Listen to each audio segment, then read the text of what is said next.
Okay, hi everyone. This is another in my Talkaholic text series where we focus on 30 minutes of getting new vocabulary and 30 minutes or close to 30 minutes of debate. 3 rules for the class. By the way, I'm Jon-Eric, verbaling teacher from New York City, hanging out from Lisbon, Portugal. 3 rules for the class. Turn off your microphone. Tune in to new vocabulary. Open up and relax. Feel free to speak. The more open you are, the more you speak, the more feedback I can give you, and the more you'll learn. Let's say hello to premium members. So we have right now Nihan, you're a premium member with a new face. It's a movie poster from the movie named November, the Spanish movie. What is the name? Hi, John, by the way. Hi, what's the name of the movie? November. I can write it to the chat book. It's a great, great film. Please do. Who directed it? It's a Spanish movie. It's about an acting theater group that acts their plays on the streets. They don't... street theater. We call that street theater. Yes, they are street theater actors and actors. There's a kind of group. They quit the university and started to act on the streets. Ah, okay. Excellent. Write the name for me in the chat window. I'm curious. Okay. I'm very sad that too few people watched it. It's a great film that they cannot forget it many, many years. Oh, yeah. So it's a film from 2003? Yep. And it's directed by, what's this? Oshera Menyas? I cannot pronounce it. Oshera Menyas. I think it's like something like that. Really interesting. I'm just seeing if I recognize anyone in the movie. Nope. Don't know anyone. Nope. Don't know any of the actors. Wow. Oh, I know. I recommend you. I recognize the poster. I have seen the poster for it. I haven't seen the film, but I recognize the poster with the star. Interesting. Yes. You know what I was thinking? Oh wait, everyone's in the class. We're not alone anymore. Yes. you know, let me just say one last thing. What I was thinking about teaching English, talking about films, and because that was my other job for a while. Really? Yeah. I used to teach history and film theory, mostly about film. I wish I can join those classes. Oh my God. But they weren't English classes, they were actual film classes. So I thought about that, maybe doing something like that here where we watch a film outside of class and then talk about it inside of class. We can pick up a movie and then we can talk about it maybe later on the Verb Link. It would be great for me. Yeah. Well, I'd love to do it. So let's think about that. Maybe I'll make a little poll on my Facebook page and see if we got other people interested. But I thought about doing that as a class. Let me say hello to new people. Sorry, because... Thank you, John. Some people aren't going to know what we're talking about. So let's see if there's any absolutely new people, and there is. So I don't know Julia Pedrazzi. Hi there, Julia. Turn on your microphone and say hello. Julia is not speaking to us. Okay. Let's say hello to Tamaz or Thomas. Yes, I'm here. I can hear you. And can you hear me? That's Thomas? Hi, John. Yes, I'm here. My name is Tomasz. Hi, everyone. Nice to meet you. Where are you from, Tomas? Nice to meet you too. I'm from Poland. This is Central Europe. If you don't know, I do know. you do, but some people don't know. So usually I say. Oh, we Verbling people are very informed. Students and teachers, we all know what's going on. That's good. Okay. It is good. Let's say hello to Julia now. Hi, Julia. I heard you talking in the background. Did you get your microphone working? Julia, are you there? Because I heard you speaking. Maybe that's not Julia. Maybe that was someone else. Let's say hello to... Maybe she's having connection problems. Now can you hear me? Yes, there we go.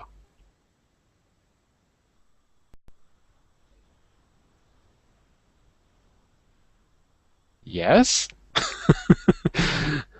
You're kind of coming and going. Yes, my connection, I think.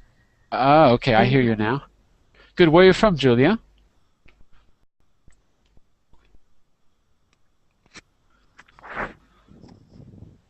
Okay. Julia, we'll kind of come back to you when you get your connection fixed, because right now I don't hear you. So let's say a quick hello to Nemo. Hi, Nemo. Hi, Eric. How are you? Hi, Nemo. Where are you hanging out from in the world? Remind me, because I'm pretty sure I've spoken to you before. I can remember that I joined any of your classes before. I saw your name, though. So I remember your name. Maybe. Because it's like Nemo, like Finding Nemo, and I found you. The clownfish. Yeah. Where are you from? I'm from Egypt. Ah, you're from Egypt. So, is your first name Nemo, or is it Ni, and your last name is Mo? Is Mo from Muhammad? No. It's Ahmed, and my nickname is Nemo. Got it. From the movie, you know. We've got another Ahmed here. Yeah, it's a common name. It's a common name that I can never seem to pronounce properly, no matter how much I try. Okay, well, nice to have you here. And let's say two more quick hellos. One to Nina Nana? Hi. Nina Nana? Yes. Hi, Nina Nana. It's me. Where are you from, Nina Nana? I'm from Russia. Excellent. Why Nina Nana? Shouldn't it be something like Nina Namakova or something? No, it's a kind of nickname. Today, everyone has their webcams on. I'm very impressed, because normally I feel like I'm talking to my bookshelf. And today I can actually see your faces. Everyone, it's great when you have your webcams on, because then I know that I'm not alone. Sometimes I feel like I'm alone. So do I call you Nina for short? Yes. Okay, Nina. Nice to have you with us. And one quick hello to the person I was going to say hello to just disappeared. Oh, well, so we don't need him. Oh, and what about Ali? Hi, Ali. Hello, Ali, with your glasses. Over there, hiding next to Ahmed. Hi, John. Hey, there you go. Hi, everyone. Nice to have you back, Ali. I'll never forget your glasses. They make you mysterious. Okay. Can you hear me? Yes, okay. I can hear you. I was just saying how mysterious you look in those dark glasses.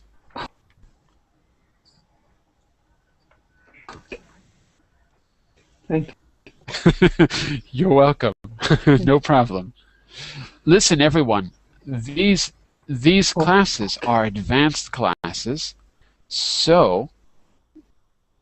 Sorry, because your voice is just cutting out. Is anyone else having trouble hearing me?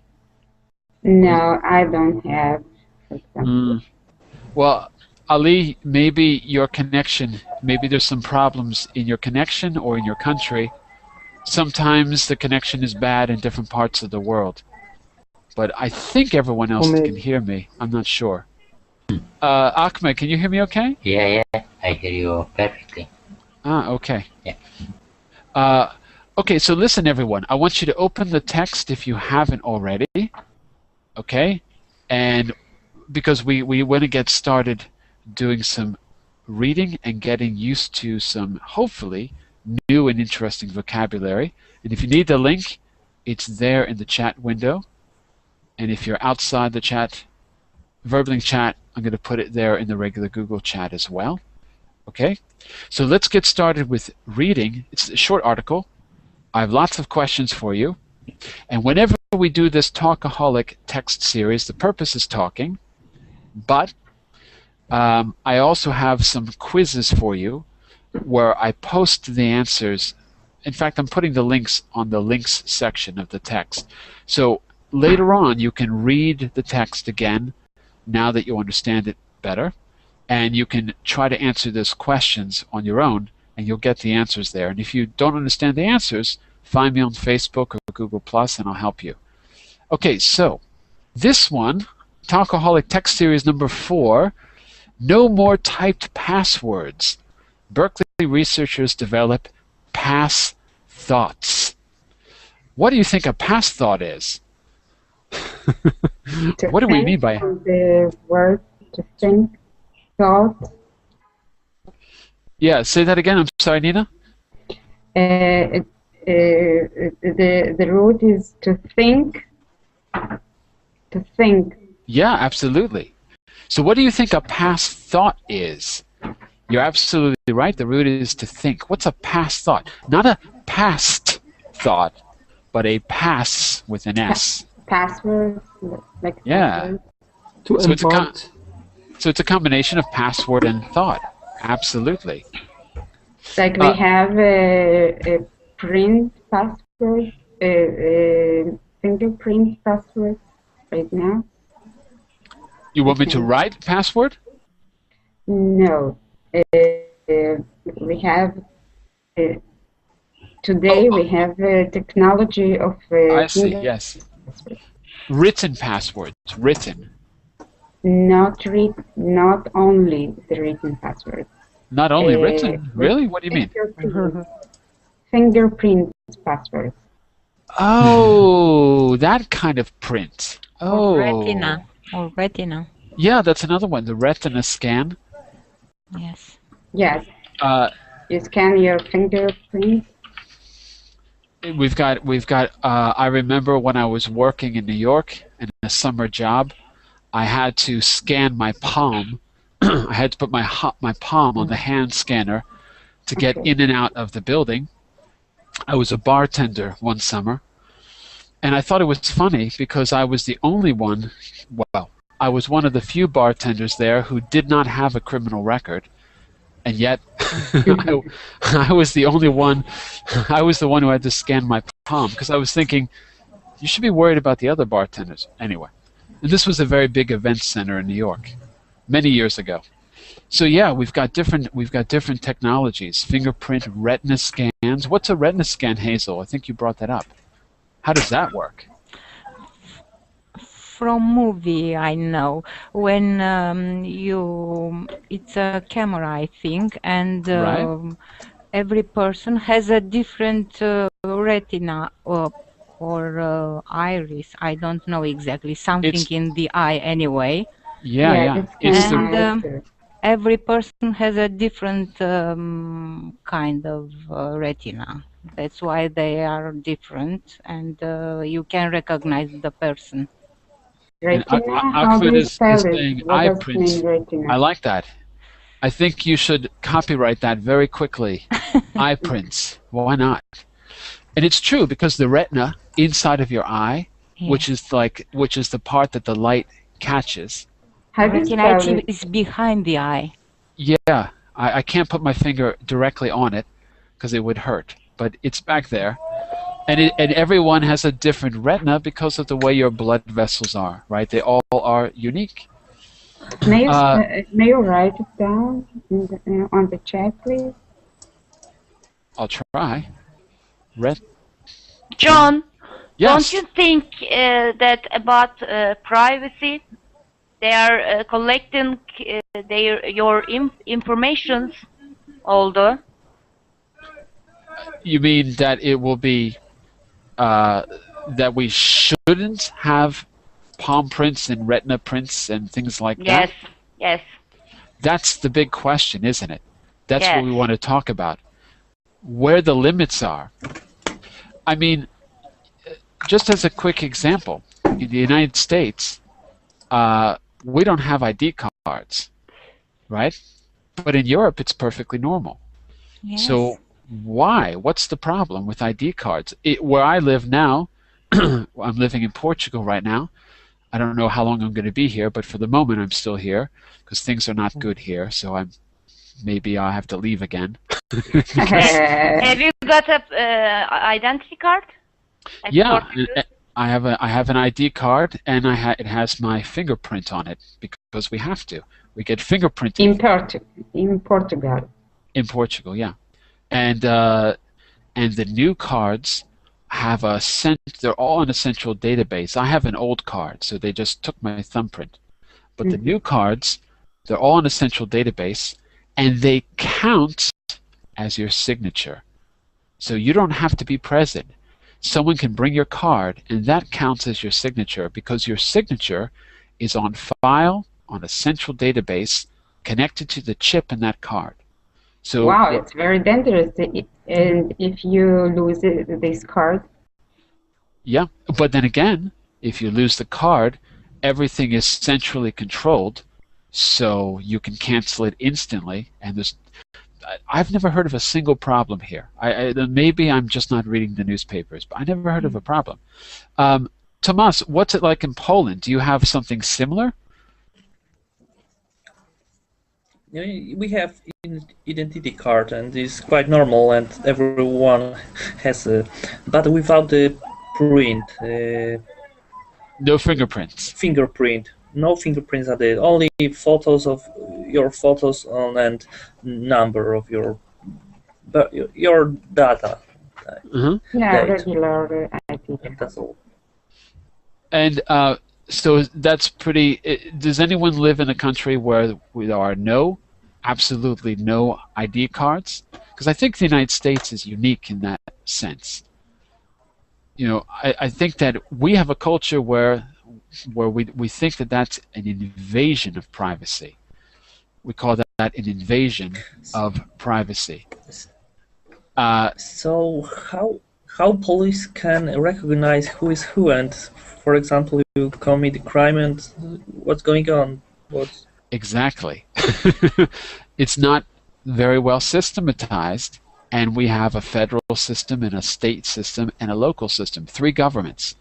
So the federal system has some rules, and they decide that sometimes we give the states the right to be autonomous and have their own rules, and then in the state they can decide, depending on the law or the rule, they can decide that the local municipality or the local county or the local city or whatever the area is has its own rules, but none of those rules can break the Constitution. They have to ultimately be determined by the Constitution. So right now, it's been a debate for years. What does the Constitution says about privacy?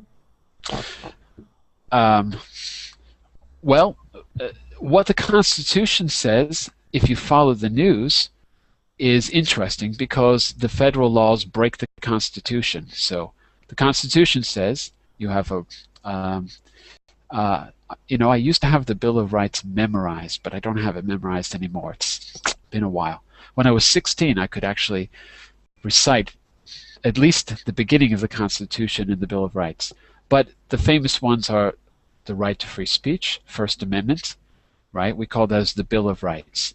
The First Amendment to the Constitution, where we specified certain rights like free speech, illegal search and seizure. So, for example, no one can come into your house, take things, or enter without your permission. Now, the problem is that in the last presidency, and in this presidency, but in the last one in particular, a lot of those laws were challenged because there was all kinds of security issues. There was all kinds of wiretapping, meaning where they listened on the phone, all kinds of email reading and things like that. So it seems to be breaking the laws and statutes of the Constitution. Well, we're going to debate this more in depth, but I want to give you time to look at the issue, this specific issue. So let's read through the article. It's really short. There's some comprehensions and the questions at the beginning, but we'll skip those. That's for you if you want to do them, and the answers are already there in the links. So, who wants to read first? I want. I want is Nina, right? Okay, yeah. Go for it. Instead of typing your password, in the future you may only have to think your password, explains the UC Berkeley School of Information Press release. Press release, one word. Even though it's two word, we say it like it's one. Press release. Yeah, first I have to understand it. Yeah. A press release about new research that utilizes the brainwaves to authenticate users instead of passwords of numbers and letters. With $1,000. No. Try again. Sorry, with $100 consumer-friendly brainwave reading headset, the Neurosky mindset Professor John Chung found that the mere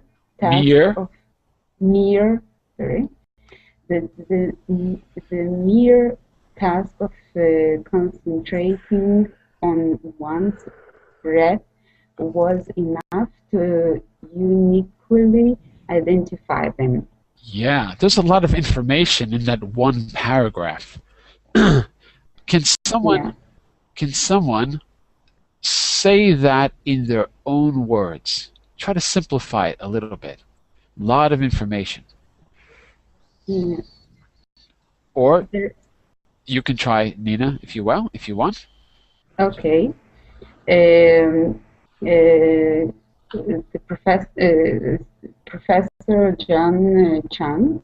Oh, that's too specific already. Okay, sorry. Keep it really general and use simple words. Let's just get to the core idea of the paragraph. Okay. There's a research about the ability to identify people with the thirds. Mm-hmm. And you can translate it in password. Okay, good. That's good. That's the general idea. Minnie, are you there? I see you, but I don't hear you. Yes, I am here. Out there in Vermont. Yeah. I remembered.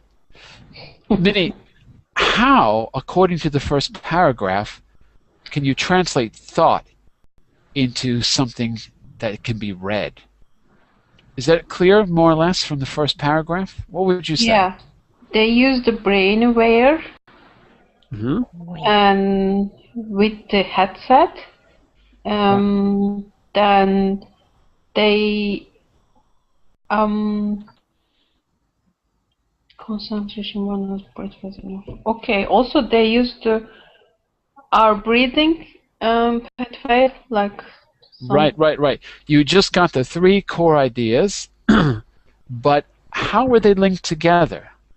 That's the trick here. How are those three things linked together? So you're right, but what's the connection between breathing, brain waves, which are measuring an electrical impulse, and the headset? What's the connection between the three? I think the headset record the brain wave. The brain wave. Brain wave. Wave like wave on the ocean. Okay. Brain wave. Right. And then the brain wave is occurred our concentration breath. Something is connected our breathing to the brainwave? Not exactly. Almost. Ahmed, do you want to jump in and tell her what the relationship is of breathing to recording the brainwave? What would you say? Okay, I will try. Just they need to match maybe good. Yeah. The way to breathe with the thought at that time. Yeah. Just to make sure. That's it. That's exactly it. So they need to record something that they can recognize, in other words. And if they know what breathing looks like, when you think about breathing, they know what it looks like because they've recorded it in the past. I think that's what you're getting at, right, Ahmed? Yes. Yeah. So they can then compare how other people, what their brain waves, what their readings look like, and they can then see that there is some unique. By the way, I'm going to use a word now. Maybe you already know. What do we call it when something belongs to you and only you? For example, the way you write your name. What do we call that? Unique? A unique what? For example, the way you write your name is not like anybody else. What do we call it? More specific. Think about the actual way you write your name on a piece of paper. Say again? That was it. Signature. Absolutely. Signature. So for the brainwave, it's also a signature because it's unique to you. So even though you're focusing on breathing, they're doing that because they know what that looks like. They know what the readout will look like when they record the brainwaves. But there'll be some slight changes, and those changes will be your signature. So that's what makes it unique. So in the first paragraph, we actually know how all this works. And by the way, when I say Ahmed, I know that there's a lot of Ahmeds out there, but I mean the one in the class, not the one outside the class. Sorry. But if you want to come in the class, then you can join us. Okay, excellent. So let's keep reading. How about maybe Mr. Batty Louise, are you out there? Because I see you in your hammock, but I don't hear you. Yeah, I'm here. Why don't you do paragraph 2 for us? If you're ready. Brainwave, okay. Brainwave device or devices or electroencephalograms. Nope. EEG. Nope. Try again, because it's the same in Spanish, so it's not so different. Do you know how to say that in Spanish? Okay. Electroencephalograms. Yeah, so say it exactly like that in English. Wait, you did say it in English, actually. You did say it in English. I thought you were saying it in Spanish. Yeah, it's exactly the same because it's the same in Portuguese. Electroencephalogram. Got it. Measured electrical... No. From the beginning, Batty. From the beginning. Say it right. Brainwaves. Brainwave devices or electroencephalograms. Good. EEG measures electrical activity along the scalp in the form of wavelengths known to be associated with certain moods. Mental moods. Good. Mental states and behavior. For decades, cognitive science have used EEG devices as therapy for a range of mental health issues, from attention deficit disorder, ADD, to post-traumatic stress disorder. Right. Has anyone heard of those disorders? The last one is always in the news for a good reason. ADD, the children especially. ADD is with children? Yes. And PSD is what? Post-traumatic disorder.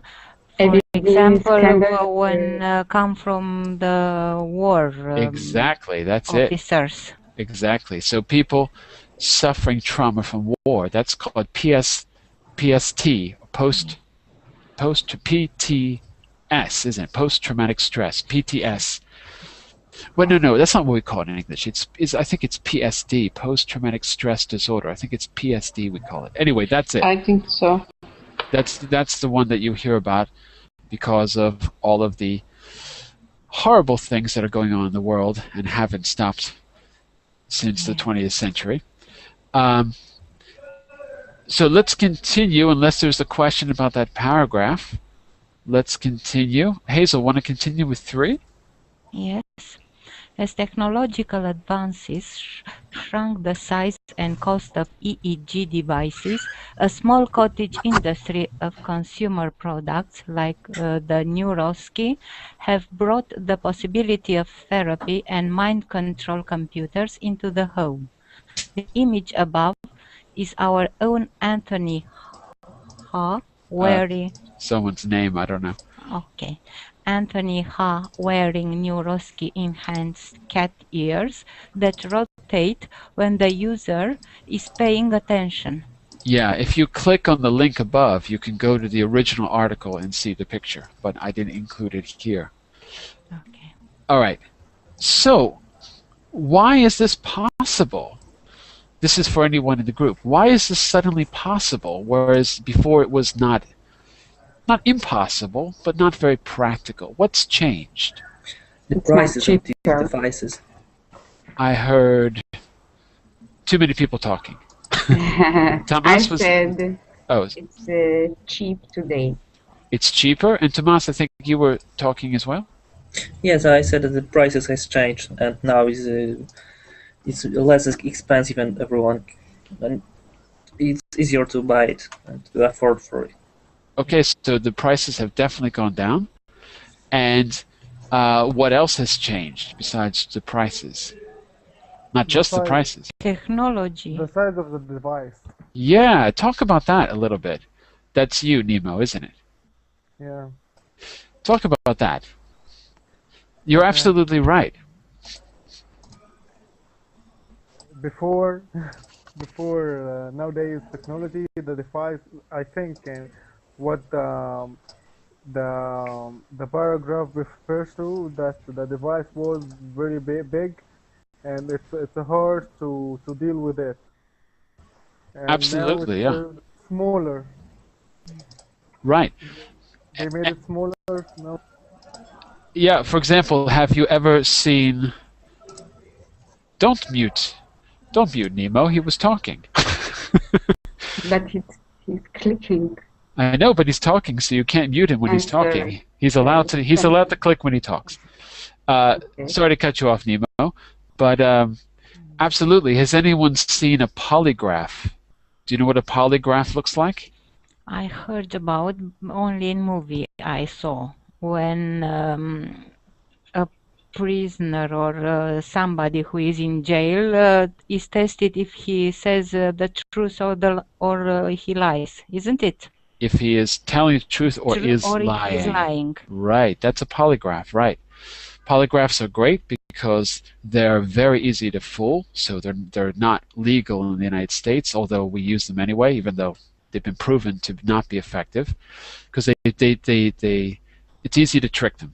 Basically, you change your blood pressure, or I think I don't remember what they're testing. It's the electrical impulses on the surface. But that's exactly what this brainwave recorder is doing. Because it says, where is it doing the recording? Do you recall? In the earlier paragraphs, I don't remember which one, it's doing the recording along where are the brainwaves located? Scalp. Yeah, good. It's recording the impulses along the scalp, so there's nothing sticking in your head. So it's just like a polygraph in that sense. But has anyone seen a polygraph? How would you describe it? It's big anyway. It's from the really movie. big. Yes. Yeah. There's a guy operating it who's got to sit down, and it takes up the size of a desk. And the other person has to have blood pressure being taken, and it's got to have electrodes, wires, absolutely. Wired. So this thing, if you see the picture in the original article, it's just a little cap. There you go, put it on, and they find your unique thinking signature. Okay, who's reading next? I don't want to call anyone, I want people to volunteer. I want. Go for it. Who said I want? I said, but if No, you go first, and then we'll have, I think, Nihan. Nihan. Oh, you said Nihan. Okay. Yes, we all feel really bad that you were muted, Nihan. We want to make it up to you.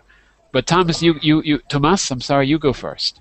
Okay, so as technological advances. Oh, sorry, it's next. The next phases of The next phase of past-fault research will reported focus on finding thoughts. Slow down.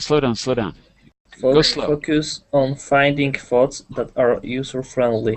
In one test, Chang asked participants to imagine performing an action of their favorite sport, but they found it unnatural to imagine the movement of their muscles without actually moving them. Not muscles, but say that again.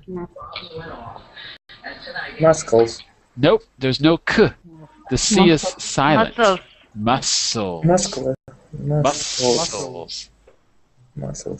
Okay. Without actually moving them. And continue or stop? Well, this is really short, so let's give someone else a chance. So, Nemo, want to do 5? Okay. Before security hawks cheered the arrival of theft-proof passwords, researchers have been able to hack people's minds. Another team at Berkeley found that they could extract data such as ATM pins by identifying when users were thinking of familiar information. Yeah.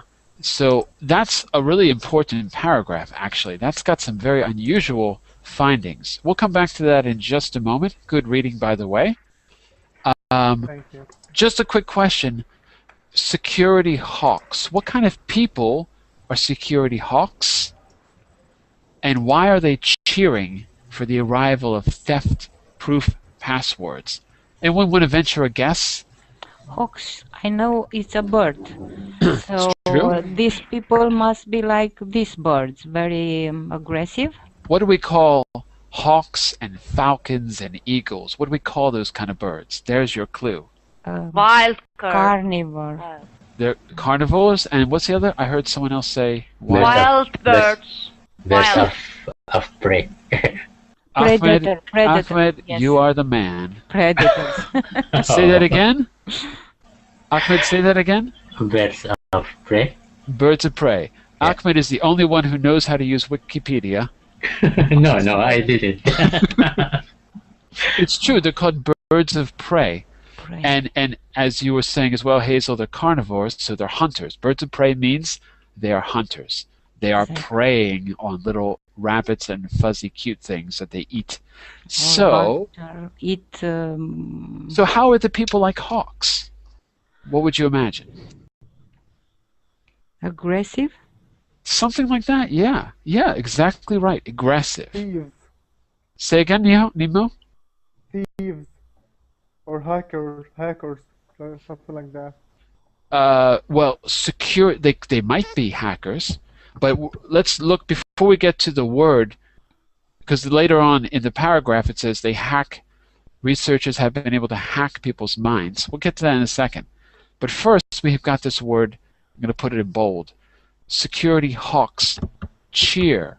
So what are they aggressive about? It's absolutely right. Hawks means aggressive people. By the way, we know this. If you look at history, during the Kennedy administration, there was a term that started to be used. Remember Kennedy back in the 60s? Yes. There was a term that was being used, and I could be wrong, but I think it started then. At least that's when you saw it in the media. Hawks and doves. Hawks and doves. Right? Doves. And so that was the beginning, not the beginning, that was, I guess, earlier part of the Cold War. So the hawks were people who wanted to do what? What would you imagine? Think about Khrushchev. Maybe. Yeah, exactly. War. The era of Khrushchev and Kennedy and the Cuban Missile Crisis. Hawks wanted to go to war. They were very aggressive. And doves, peace. Right. So if these are security hawks, what are they aggressive about? About stealing passwords. About, I couldn't hear you, sorry, Nina. About stealing passwords? Yeah, they're aggressive about stealing passwords in the sense that they are afraid that people are going to steal passwords, right? They're the ones they're hawkish about security. So that means they're aggressive that everyone should have the maximum security, right? So that's it. Okay. And another word here is researchers have been able to hack people's minds. What do we normally think of people hacking? Websites. Minnie, why don't you start? Because I think I saw you first. I think hacking is like a stolen personal information. That's one kind of hacking, absolutely, yeah. One kind of hacking is stealing personal information. And usually on the internet it's called phishing, because people trick you into writing a password or something by creating a fake looking, for example, bank, and you think you're in the real bank. So they phish for your information. So that's one kind of hacking. A lot of people were talking, so I think, Nina, you were saying something too? Hacking websites, hacking... Okay, the same thing. Mm-hmm. Maybe hacking the phone system. Yeah, that too. That can be hacked. Guess what? Anything with security, especially mechanized security, can be hacked. So why are they talking about hacking people's brains? Hacking people's minds? To find out what's going on in someone's brain. Yeah, No. Exactly. Yeah, no, he's onto something there. Yes, but you have to hack something special. For example, how do they think about breathing or something else? Well, Nina, according to security questions. Mm-hmm. I don't need. So that's the way they're hacking. You're absolutely right, but that's the way they're doing it. But Tomas is onto something, because that's another meaning of hacking. That's why I wanted to point that out. I think he's absolutely right. There's another idea of hacking. Do you want to talk about that a little bit, Tomas? Yes, of course. So one idea is that we're stealing information, but that's not the only way we hack things. Would you add another meaning to that?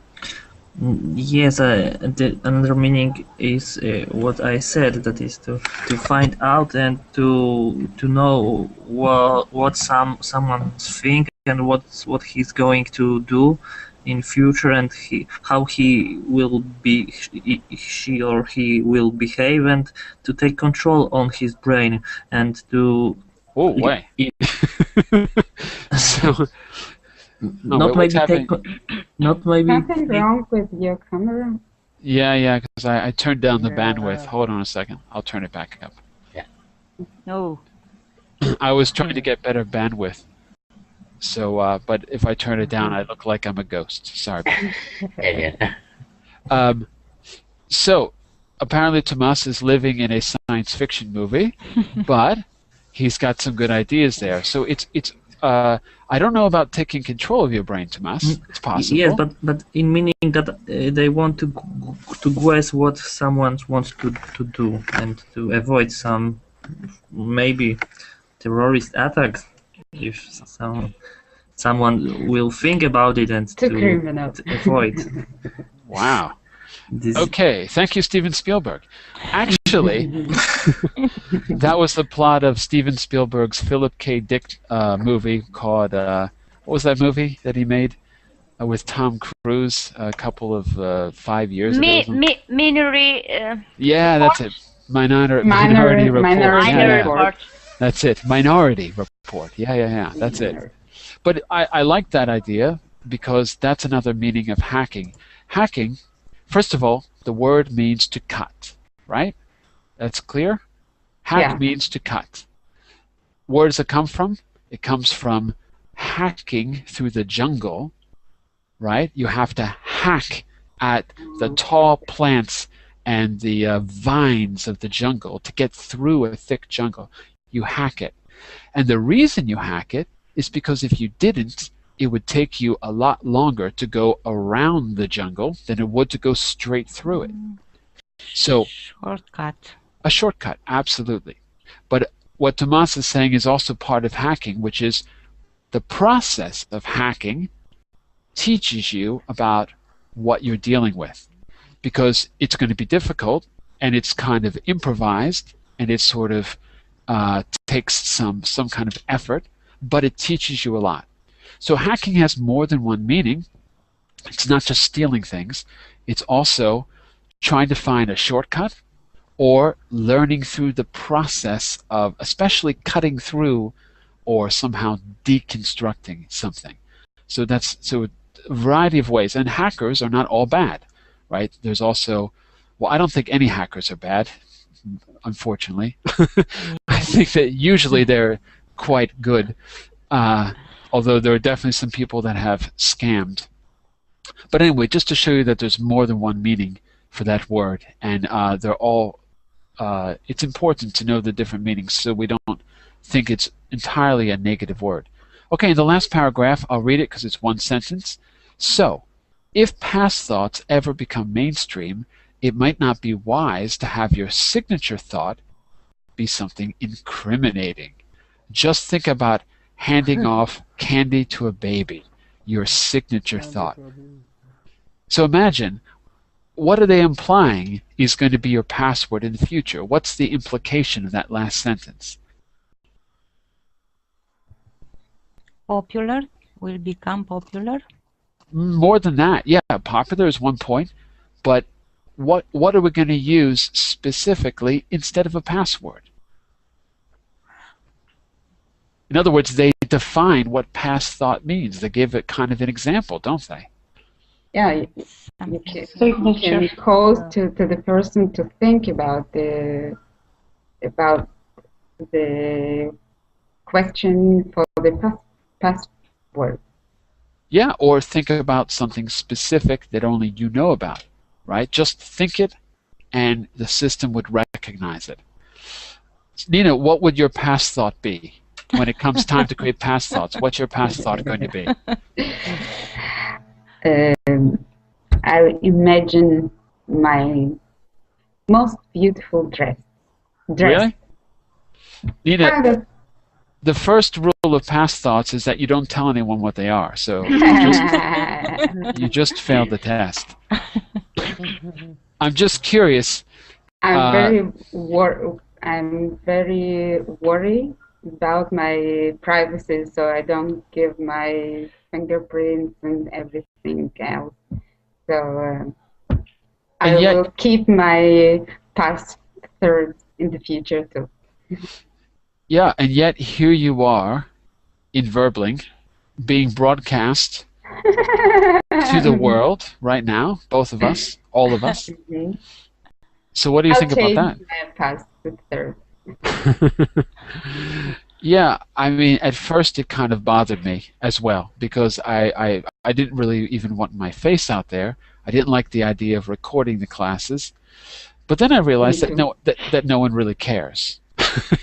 So it doesn't matter if we record it, because only the people who care are going to watch it anyway, so it doesn't really bother me that much. But I was a bit concerned as well.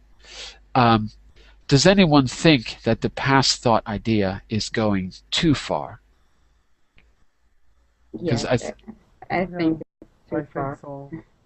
Even fingerprints is too far for me. Anyone else? Let's get a group consensus. Well, first of all, I think we're not going to have time to do a lot of debating, but maybe we can continue this tomorrow or something like that, because we're going to run out of time. Do you think that this will become reality? And if so, how long do you think it will take? I think it will be reality very soon. Maybe it will take less than 5 years. Yes, less than 5 years. Okay. I think in 10 years it will be reality. 5 years? 10 years? I think you're shaking your head. It depends. 100 years. Problem. 100 years, Tomas. Why 100 years? Yes, because too long. Actually, I think that people don't want to use it, and everyone say not for this idea. And maybe in 100 years, people mind will change. But hi, man, Thomas. When I was born, we haven't got any TV, and we have got in 30 years we've got LED TVs, internet.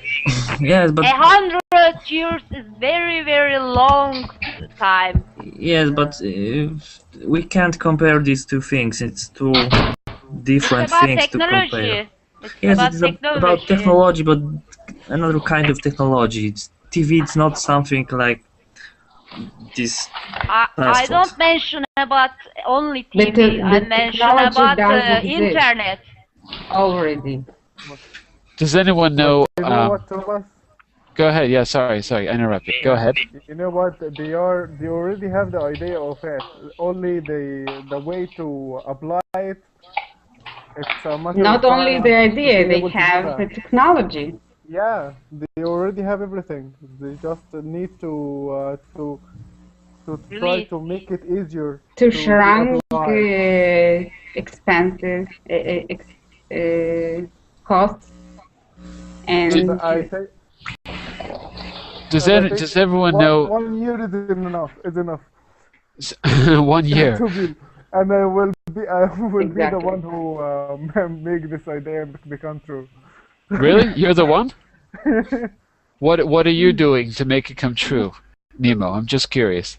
I'm just kidding. Oh, you're just kidding.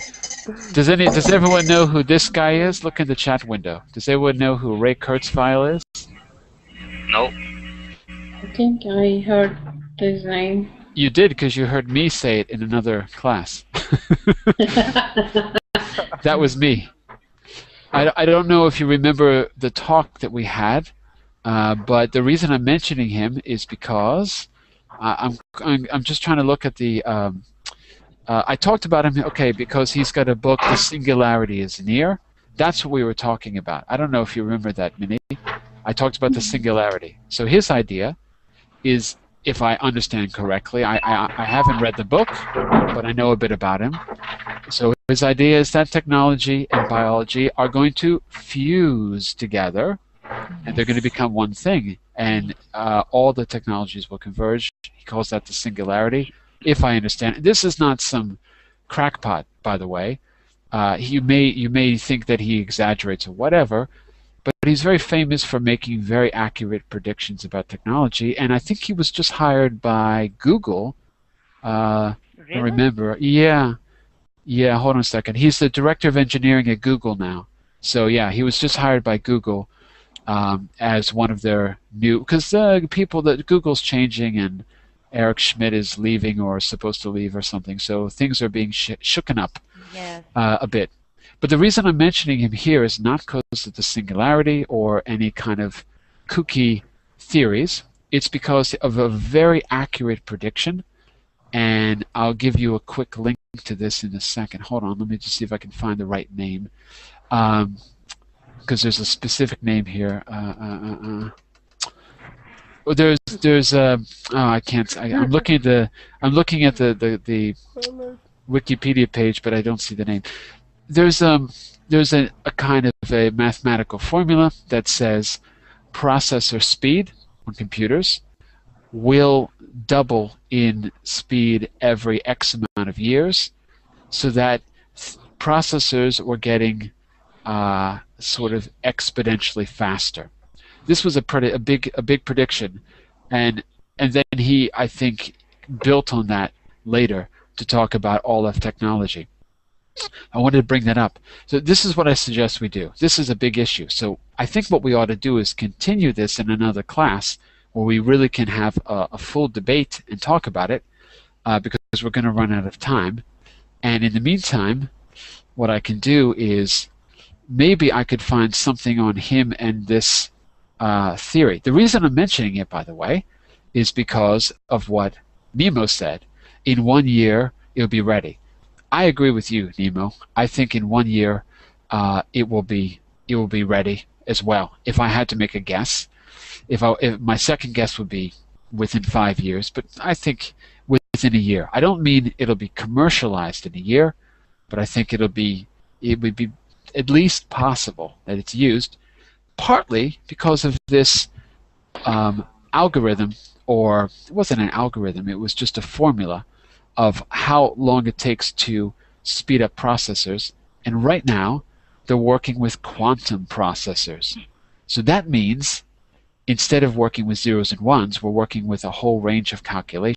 So computers should be able to do things 1,000 times faster the moment they figure out, that how to make the technology work. Because right now, using quantum computing, it takes a lot of energy and it has to be very cold, and it's not practical.